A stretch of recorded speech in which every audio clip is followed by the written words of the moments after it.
がここにいるうちの本物のスクールスポーツのために行こうぜベイビーバンこの国は気をつけて、現実になることがありますからね。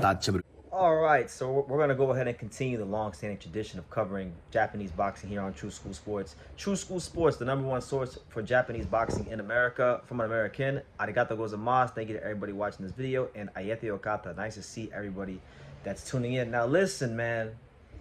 I wanted to go ahead and, give you guys some more extended thoughts on the June 8th bout featuring Junto Nakatani and Ryosuke Nishida.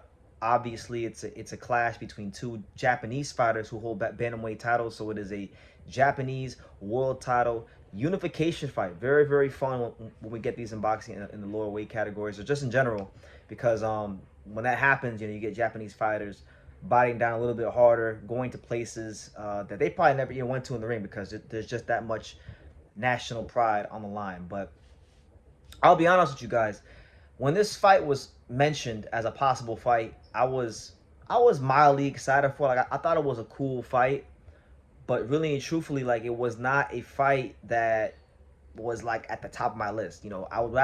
I personally would rather see Junto Nakatani fight Seiya Tsutsumi, the WBA champion. But I'll tell you what's got me really excited about this fight. What's got me really excited about this particular matchup is the selection of sparring partners for both fighters. Junto Nakatani and Ryosuke Nishida are pulling out all the stops in terms of training and their training partners, because they're both bringing in like top world level fighters to get them ready for the fight. So we'll start out with Junto Nakatani and who he picked for one of his sparring partners. I know Junto normally does work with Anthony Olaskuaga, who is the WBO champion at flyweight, right? At flyweight.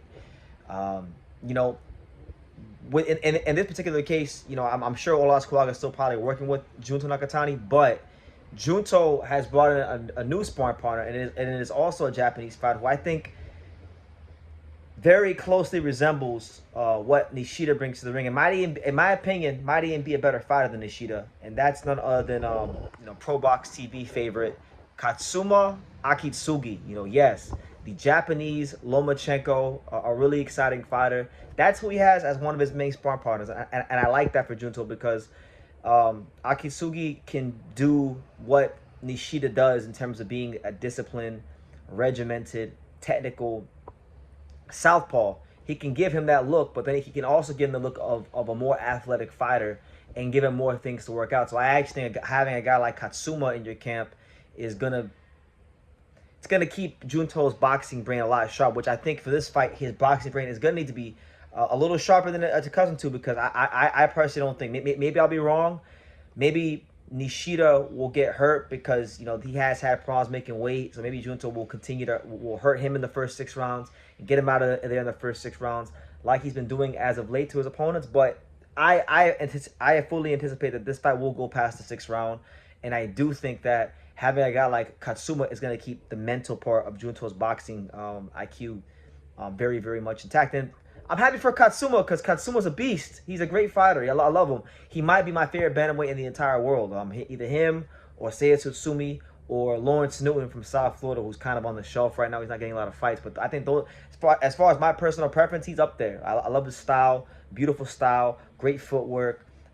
Bigger puncher than his knockout ratio would indicate. But overall, definitely a good guy to have in your camp. So that's the Junto side of things. From the Nishida side of things, they pulled no punches in bringing top sparring in for him. They brought in Dennis McCann, who we do know got caught up in a bit of a PED controversy recently out there in the UK. But apart from that, he is a good, skillful, technical fighter. Not going to be the puncher that Junto is, but definitely can mirror maybe some of the mobility that Junto does have, because Junto at his size as a bantamweight does move pretty damn well. So I think that's good there. And then they brought in an American and a guy who can hit pretty hard, a guy that I would classify as an above-average puncher and a bit unorthodox. And Elijah Pierce. Yes, Elijah Pierce is in camp with Nishida here in Japan somewhere. And I like Elijah Pierce. He's a friend of the program. He's a friend of the channel. I've interviewed him before. I like Elijah, but I think it's good work for Nishida, because I don't think either guy can fully by themselves mimic Junto, but they can both, I believe, mimic some things with Junto Nakatani, right? And so you can get certain attributes with McCann, certain attributes with Pierce, and you know that will keep Nishida sharp, and it'll be up to Nishida to on fight night work out one of the hardest puzzles to solve in boxing right now, which is how do you shut down the calculated, structured freight train that is known as Junto Nakatani, because forget beating him, forget even being competitive. Guys are not even getting past the 6th round with him anymore. So, look, if Nishida wins this fight, you know, he becomes one of the new stars of Japanese boxing.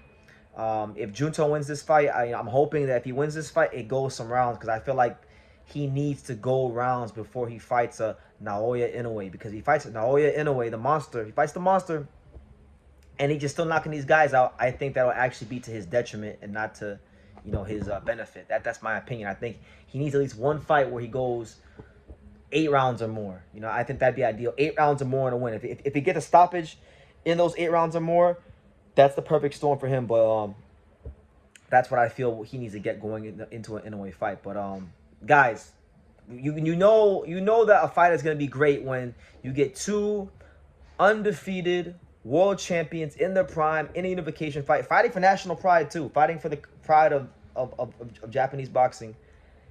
You know it's going to be a great fight when they're bringing in, you know, world level fighters, guys that could probably win world titles without being in these guys' camps. So that's how you know you're going to get something really, really good come June 8th. And I'm looking forward to the fight. So let me know what you guys think. What do you guys think about the sparring partner selection for both guys? You got Junto bringing in Pro Box TV favorite and one of the more exciting bantamweights in the world, Katsuma Akitsugi. He's in the Junto camp for this fight out there in LA.